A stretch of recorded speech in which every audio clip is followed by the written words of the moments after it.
The timeless blueprint to longevity. Lessons from Japan's oldest doctor. Imagine a world where living past 100 isn't just a rare milestone, it's an achievable reality. What if reaching a century of life was simpler than we've been led to believe? No magic pills, no complicated regimens, no exhausting routines. Just small, intentional choices, repeated consistently, day by day. Sounds too good to be true? Let's dive into the story of a remarkable man who lived that reality. In Japan, a country celebrated for its extraordinary number of centenarians, one man stood out, Dr. Shigeaki Hinohara, the nation's longest practicing physician, who remained actively engaged in his medical work well beyond the age of 100. He didn't follow strict diets, nor did he rely on a cabinet full of medications.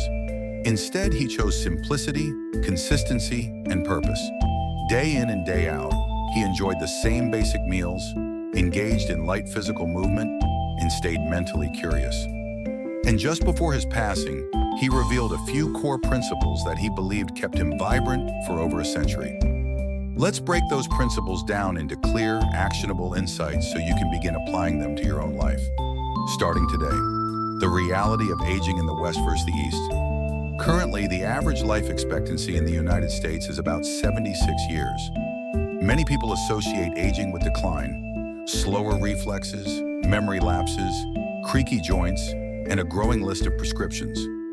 Contrast that with places like Okinawa, Japan, where the temperature today might be a warm 84 degrees Fahrenheit, and where aging tells a different story. There, it's not uncommon to find men and women over the age of 100 who still walk daily, cook for themselves, tend to gardens, dance, laugh, and stay socially engaged. What sets them apart? It's not pharmaceutical breakthroughs. It's not luxury supplements or high-tech wellness devices. The answer lies in their daily lifestyle choices: how they eat, how they move, how they think, and how they relate to the world around them. Dr. Hinohara lived until the age of 105. He didn't just survive into his 100s, he thrived. His approach wasn't extreme. It was modest, joyful, and deeply intentional. Today, we'll uncover 5 transformative principles he followed. Together, these practices can enhance your energy, improve digestion, lift mental fog, and even restore a zest for life, especially after the age of 60. 1. Eat until you're almost full. The power of 80%. Let's begin with a deceptively simple concept: how much we eat. In many Western cultures, there's a deeply ingrained belief that fullness equals satisfaction. Clean your plate. Bigger portions mean better value. Finish with a feeling of heavy satiety.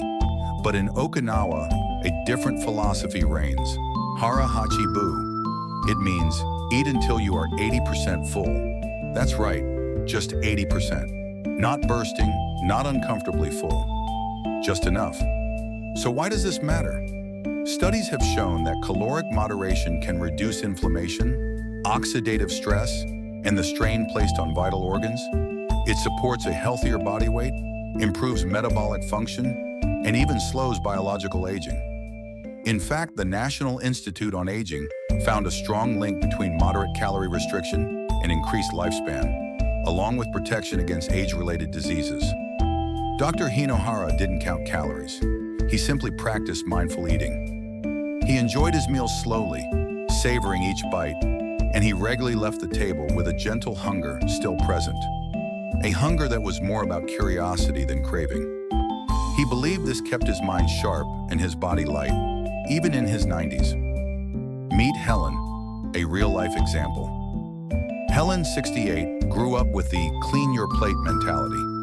Waste not, want not. For decades, she finished every bite, whether hungry or not. Over time, she noticed fatigue creeping in by mid-afternoon. Her digestion slowed, her sleep became restless. After discovering the idea of hara-hachi bu, she began asking herself one question at every meal: am I eating out of habit, or am I truly hungry? The results were subtle at first, but within weeks, Helen noticed increased clarity, reduced bloating, better sleep, and a new appreciation for food. Meals became joyful again, an experience rather than an obligation. Here's your simple takeaway.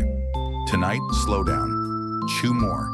Put your fork down between bites. When you sense you're about 70% full, consider stopping.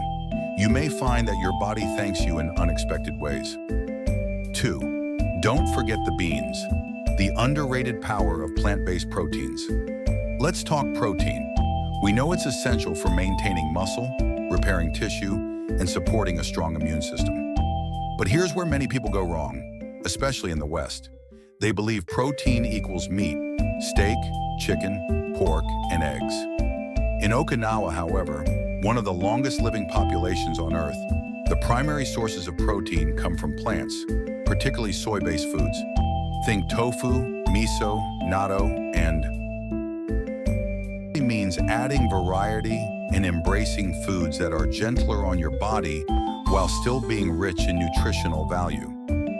A study published in the American Journal of Clinical Nutrition showed that people who regularly consumed soy-based foods had lower LDL cholesterol, better bone health, and a